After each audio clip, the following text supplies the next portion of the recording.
and told Brandon to stay in front of the TV. Well, Brandon did not stay in front of the TV. He went down, I think, to jump on the trampoline. And on the way down there, I think he. Dr. Cammy, how did you find carnivore?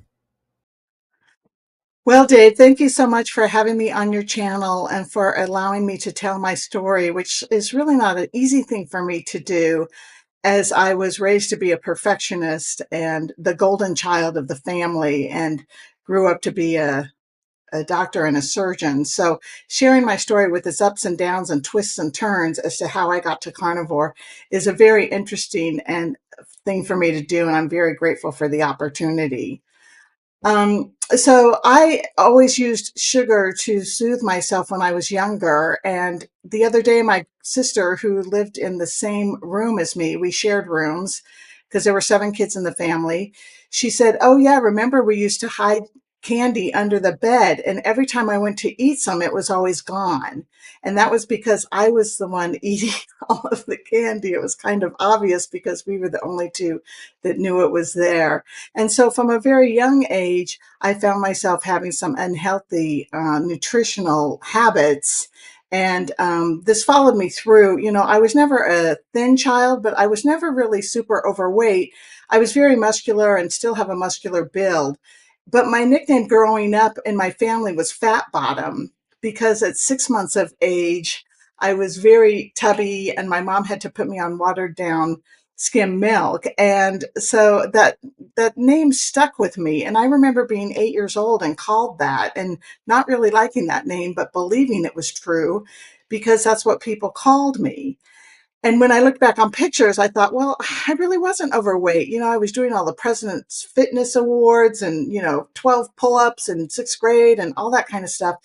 But that's kind of the attitude that I had going into things. And when I became into my teenage years, I was able to find other things to soothe me that were unhealthy coping mechanisms. Things like drinking, things like drug use, and um, um, sexual activity were things that came into line fairly early to allow me to continue on my road of soothing. And I continued on in my college. I decided I wanted to go to medical school.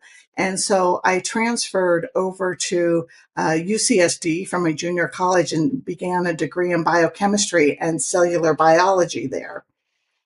And I would eat inappropriately. I would do what I would call, Dave, harmful using. Mike Collins in the Sugar Free group talks about how a third of us are going to be normal eaters of sugar and flour, a third of us are going to be harmful users, and a third of us are going to be addicts.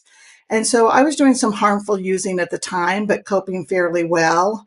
And then I moved on to medical school and I got rid of all of the drugs. I was not using any drugs at the time because I knew that ultimately, I was going to get a DEA number and I didn't want to have anything to do with that. So I was able to have some discipline and some control over that. Um, and so I was able to, I was doing a little bit of drinking in medical school. It was very difficult. The schooling was grueling. I had no idea people could be so smart and so good looking and so wonderful, like our class president. And I made it through there. I was able to get into an OBGYN residency because I fell in love with that specialty 5 days into that rotation. And it was very challenging and difficult to get into that uh, transition into that specialty. And so I did some things like a 4th year surgical rotation and some things to get me into there. So, I was coping and handling things. I wasn't in medical school. I actually did join Weight Watchers and I got very healthy. I was able to control my food by eating what was on what was within the points. And for instance, if I wanted to eat a hot fudge sundae, I would eat that. But then for dinner, I always had soup and salad. That's all I had left. But then the next day I would want a piece of pizza. So I would eat that. And then I would only have soup and salad left for dinner. But I was able to kind of control myself in that way and, keep myself in a fairly stable and healthy weight. And I lost a lot of weight. And then I moved on to residency in Chicago. And I one year in there, I found my husband. I only went out 2 times during internship year because I was working over 100-hour weeks sometimes. And one of the 2 times I met my ex-husband and we started dating. And so we actually eloped a year after we met each other on Valentine's Day to Las Vegas because we didn't, he was Jewish and I wasn't, and that had a lot to do with it. And his poor mother, we almost made her had a stroke, but it all worked out okay. And so we started a family and we had a first son.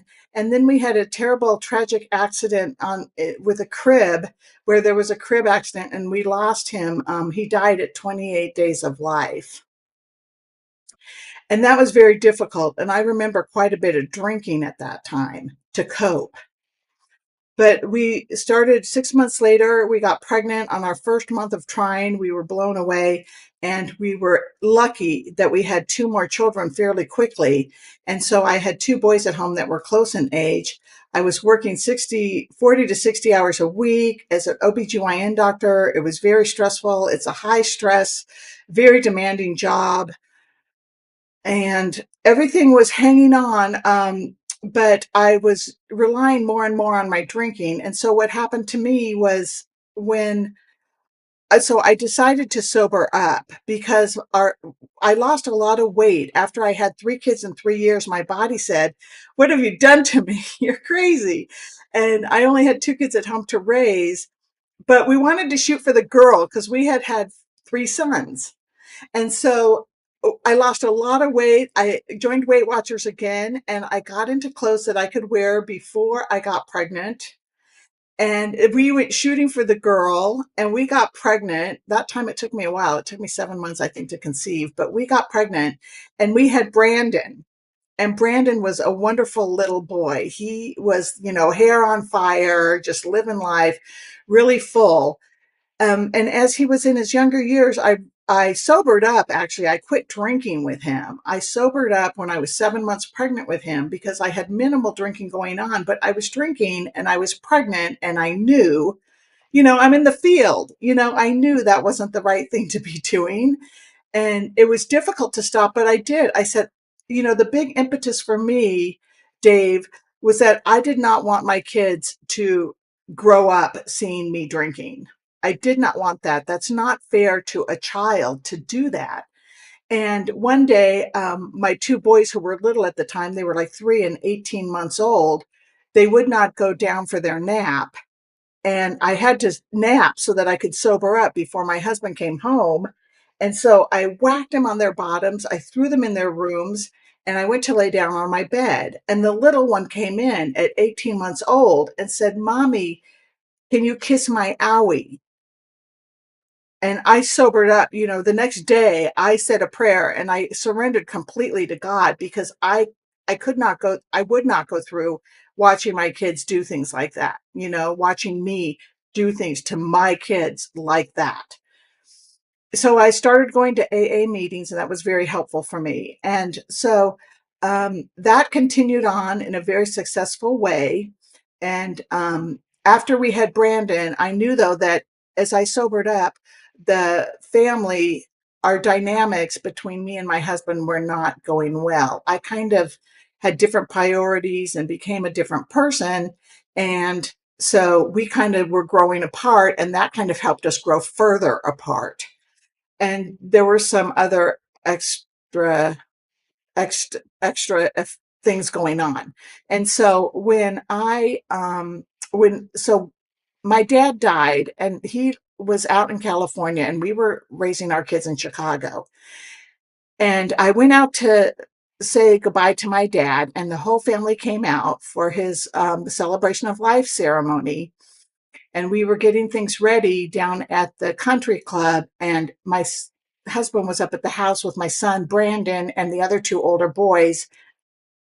And he went to get the other 2 older boys ready and told Brandon to stay in front of the TV. Well, Brandon did not stay in front of the TV. He went down, I think, to jump on the trampoline.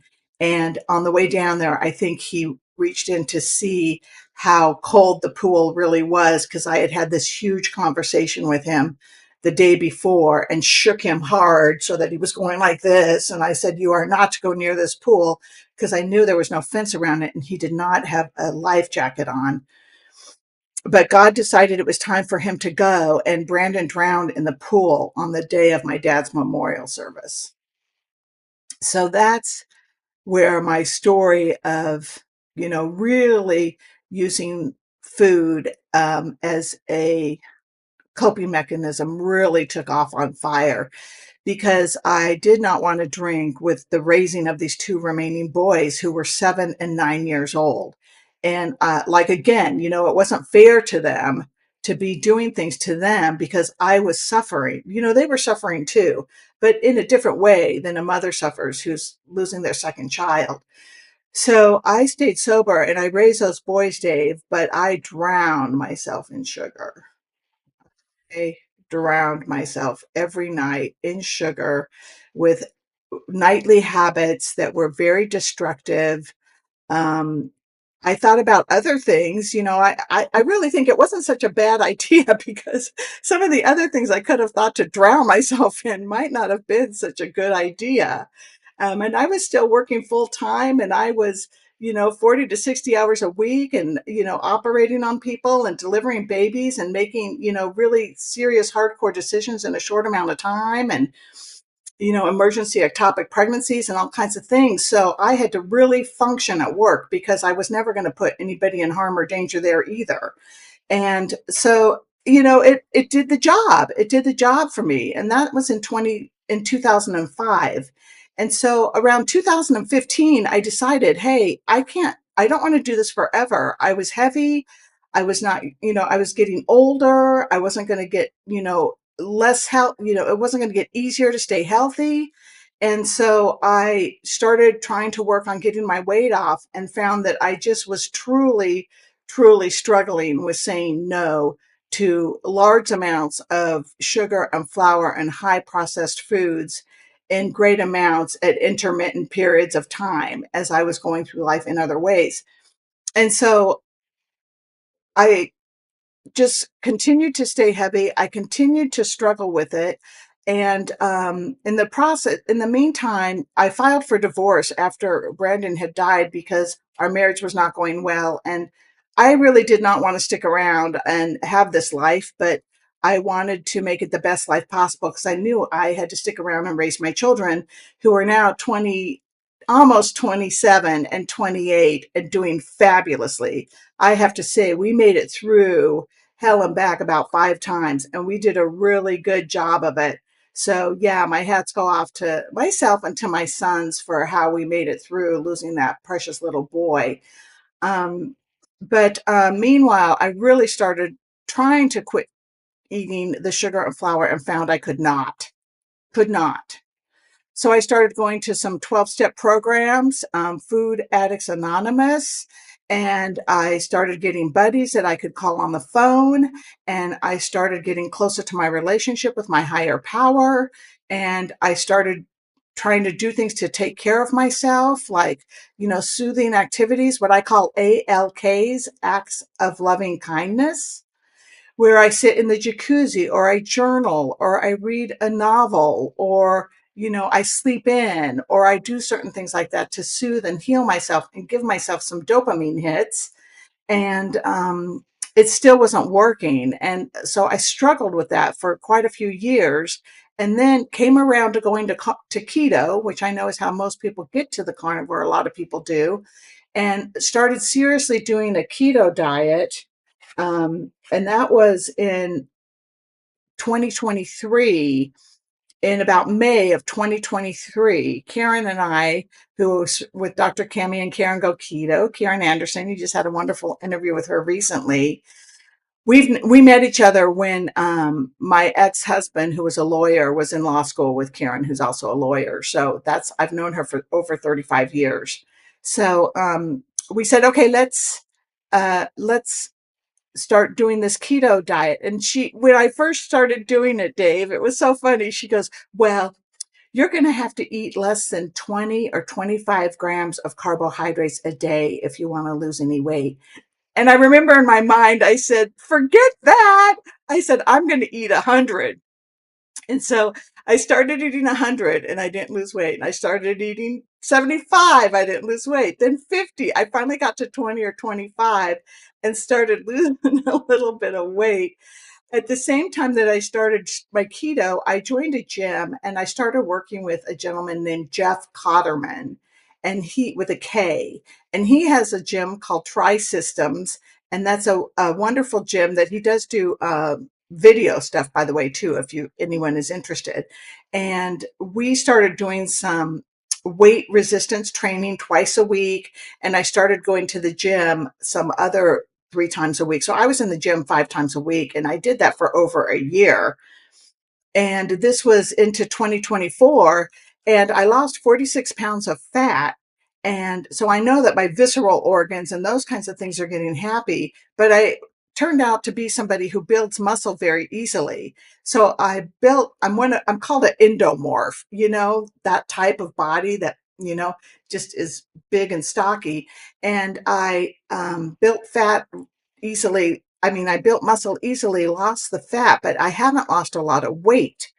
And so we're in the so as I'm going through and tightening up my keto and tightening up my keto, I started entertaining the idea of a carnivore lifestyle, which Karen had been trying to get me to do for like a year. And I just couldn't imagine eating that way for me and my history.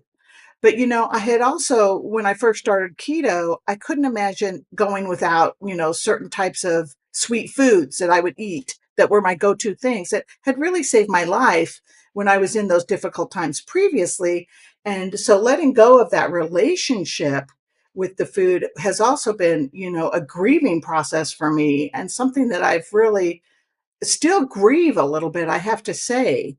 But, I continued on, kind of as I tightened up the keto, I started eating the sweets, the Atkins, certain sweets that were made with the maltitol and the artificial sweeteners. And they were causing me to continue to have my intermittent, excessive eating, you know, episodes. And so I realized that it was sugar, that it was sweet. It was anything sweet I had to be off of. And it was also flour. So I kind of ran into Mike Collins at that time, who is the sugar-free man, and he has the Quit Sugar Summit. I started hanging out with him and going into his groups. I did the 30-day detox. I still struggled and have been continuing to struggle up until recently, which interestingly has been since I've been on carnivore. So the carnivore diet has really, I finally took the plunge, and Karen and I did a 3-day challenge. And no, I think it was a 10-day challenge. And out of those 10 days, there was about 3 or 4 days where I was really quite good on my carnivore eating plan. And I noticed, wow, I have energy. Wow, I only need to sleep 5 hours a night. Wow, I'm not really, struggling so hard with craving those foods that I used to just love that saved my life, that I have all this drama around.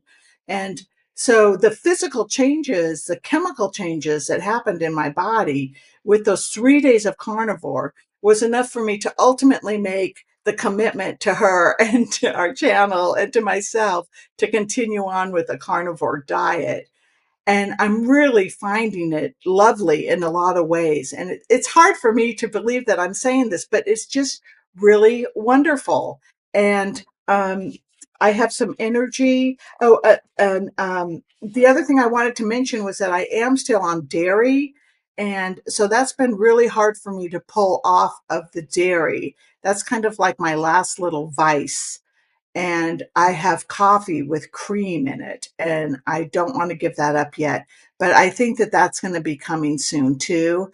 I still have not lost weight. I've been on a plateau with Jeff since I've really been doing this carnivore seriously. The first time I saw him, I gained 6 pounds, and I have not lost that weight. And so I think that my body is trying to heal. And we never, I haven't touched on the physical illness that I have from eating all of this sugar during my years of coping. So I have metabolic syndrome. I have high blood pressure. My lipids are off, not terribly, but enough for them, of course, to want to put me on a statin, which I don't want to go on. And I have obesity, and my liver is enlarged with a fatty liver. And my insulin, interestingly, is off the charts. I have high insulin resistance with an insulin level I last checked was, I think, like 33. And then I went and checked it again after about 6 months, and I think it was like 32. And so I was really disheartened by that. But I think it's because I've just injured myself for so many years that I really need time to heal. And one of my character defects is impatience. So I'm being patient. I'm going to stay on the carnivore. My current plan right now that is for me to be on it for 90 days and to take it from there. I've actually never been able to do that. And I'm feeling really strong and really capable on this Yeah. diet. So Mm. I'm really interested in you checking in with me in about 6 months, Dave, to see how I've been doing because I'm very new and a fledgling in this whole carnivore situation. Yeah, that'd be awesome. Thank you for sharing your story. So, like, when we're talking about like when you kind of officially started carnivore, how long ago was that now? Well, I was thinking about that. I want to say my since my last excessive eating, that's been only about 22 days today. But I started carnivore with Karen. I believe it was about 7 weeks ago because we started doing a little clothes check-in on our channel where we were putting on certain clothes and getting in front of the camera. And we just did our little catwalk, we call it, for week number 7. So I think it's been about 7 weeks for me, pretty seriously. And you're feeling better in yourself, like you're sleeping better and things like that. Absolutely. I used to take trazodone for sleep. I don't take it anymore. I have more energy, although I do have to say I get a little bit tired. Well, because I get up early, so I get a little bit tired around 7 or 8 o'clock. And the other thing that I am still doing is mostly eating 3 times a day. I do still feel that I get hungry around 3 or 4 hours after the last meal. And I think some of that might be because my fat is not enough in the diet. And Karen and I were talking about that. Um, uh, are you thinking about increasing the level of fat? And have you had any adaptation symptoms that maybe that's why you're not eating as much fat? Not really a lot of symptoms. I was having some diarrhea and things like that at the beginning of the transition, but not really excessive. And the biggest reason why I think I'm not eating enough fat is because I'm just not losing weight, and I'm eating things like um, cheese, or I'm eating things like meat. I don't really like ribeye as much as I like the steak. A ribeye steak has more fat in it. And so Karen and I were talking yesterday about it and about I'd like to eat homemade blue cheese dressing that I make, and that has mayonnaise in it and it has sour cream in it, and there's fat in that, but there's also protein. So I'm thinking that I need more fat, like maybe some MCT oil or, something butter, I watch some of Kelly Hogan's things and, Steak and Butter Gang and eating some more butter. I've been doing a little bit of that too, trying to up the fat intake, which I think also would help me with cravings. So, like eating 3 times a day, um, are you kind of how are the cravings going? Like, are you feeling like you're able to stave those off? Yes, it's going well. I still get cravings for things and it's almost like a habit thing. It's almost like, oh, I'm getting better at feeling my feelings too, because when things happen, I get right in my solar plexus, this little like twinge, and then I'll realize, hey, I need to look at this. And that's been quite a few years to get me down to feel that twinge. Because at first I used to just eat, and then 2 days later I would think, gosh, I wonder what happened. Why did I do that? All that terrible eating to myself. And then it got closer and closer and closer. And now it's like I'll get the twinge first and I'll know, oh, something happened. Somebody said something that irritated me, that made me feel inadequate, that I didn't get my way. That's a big one, as me having some of these, addiction kind of issues. I want what I want when I want it, and I usually want it now. So that's been something I've been really able to curtail and to, by doing some of my ALKs and things, handle it in a better way. I think for me, it's emotional, it's psychological, and it's also chemical. And I think the carnivore diet is really taking care of that chemical part of it for me so that I can cope in the other ways in a healthy way. Yeah, I think one of the things I found, because I had a real problem with alcohol. One of the things I found was part of that emotional connection for me was also habit. And I'd find myself in a situation where it could be commiserating something, or it could be celebrating something, but it needed something to go along with that moment. It felt like a somewhat empty moment if I couldn't add something in there, because it was just so habitual to celebrate something with a treat. And Hmm. so yeah, I think for me, one of the most important things for me was kind of breaking out of that emotional and habitual part of it. Yeah, I understand that completely, Dave. And, for me, I think a lot of it's about the dopamine hit that you get with it. And it's almost like, oh, if I had, this is so great, but if I had this with it, I could get an even more of a hit. So, and there's a lot of like, I've noticed there's like excitement and drama and sneakiness around it and all those kinds of things that are just so like lower level. I like to think of it now. And it's like, Cammy, you can be on a higher level. You can think a little higher and a little better than that. And I'm showing it in the ways that I'm behaving. So when now that you've been on Carnival for a period of time, do you feel like you have kind of that higher level of self control? I do at times. I do. I would say most times. Most times I'm feeling really well, but I'm very blessed right now. I'm in a situation where I injured my shoulder at work, and so I haven't been working since 2021, and since October of 2021. And so but I was really smart and bought these two disability policies when my kids were young because I was the primary bread earner.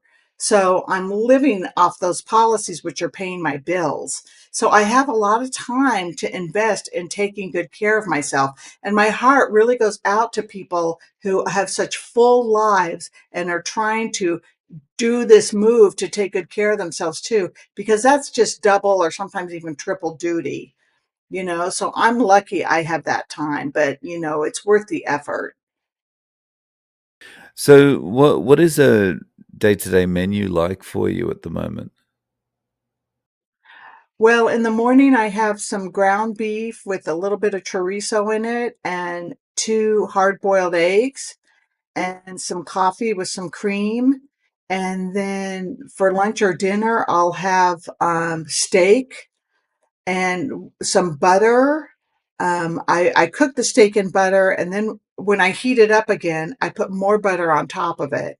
And then I usually put a little bit of sour cream or my homemade blue cheese dressing on it.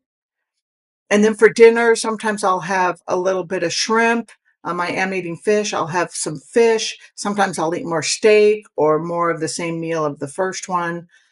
Sometimes I'll be at Costco and I'll have a hot dog without the bun. Sometimes I'll be going out with friends and I'll just eat. like a very adjusted meal. I was really lucky because I went the other day out with my girlfriends for 5 days in Texas, and they were so supportive of my eating my way. And they're just really great friends. I knew they would be. And we went to the store, and everybody just kind of bought what they ate, and we came home and ate that way. So yeah, that's pretty much what I'm eating. I'm eating eggs. I drink my coffee with cream. I eat beef. I eat some chicken sometimes and steak. I try to get a lot of steak in because Karen and I are really noticing that that is makes us feel the best and helps me with my cravings the best, beef. You see incremental improvements, and also it's an incremental decrease in the amount of feeling like you need to have those previous foods, the before times foods, right? Yes, yes. I'm starting right now, I think, to really go through kind of I think it's finishing up some of the grieving over not having it anymore. It's kind of silly, but that relationship where, when my son had passed away and life was so difficult, at night after the kids were asleep, I had this relationship that became very intimate with, those food products and that highly processed stuff that just keeps you wanting more and more. And so kind of grieving like the loss of a, close relationship. And I think that a lot of that's going away. You can think it in your head first, oh, that's so silly. But, to get it out of your heart takes so much more time for me. And I think for a lot of people. And so that's going on. And I just am looking forward to being like a healthier person, not only physically, like I'm really looking forward to losing some weight eventually. And I think that's just going to take a while for me because I think that my metabolic health is so downtrodden and just worn out from everything that I've done to it. So you mentioned coming back on and doing an update in 6 months. I wonder if we could change that and maybe do it in 3 months and see how you're progressing at that point. Sure, that sounds great to me because I'm only 22 days or whatever into 90. I'd be delighted. Yeah, I think it's maybe having that kind of the shorter goal is also an additional incentive. Um, I like so that.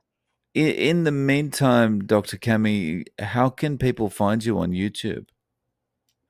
They can go to Dr. Cammy and Karen Go Keto. It's here, Cammy. We've got it spelled right, and Karen with a K, Go Keto, and we can get the link in there. And then also, I have a website if anybody is interested, because I did recently become certified as a sugar detox and addiction coach through Mike Collins' program. And so I've been there, I've done that, and I'm really looking forward to helping people get off of the sugar and flour and to support them in that way. And the way to reach me there is Camilla McGrath at CamillaMcGrath.com, or you can email me at coach@CamillaMcGrath.com. Awesome. I'll put all those links in the show notes. Thank Okay. you very much for coming on, Dr. Cami, and sharing your story. I really appreciate your time. Thank you, Dave. I appreciate yours.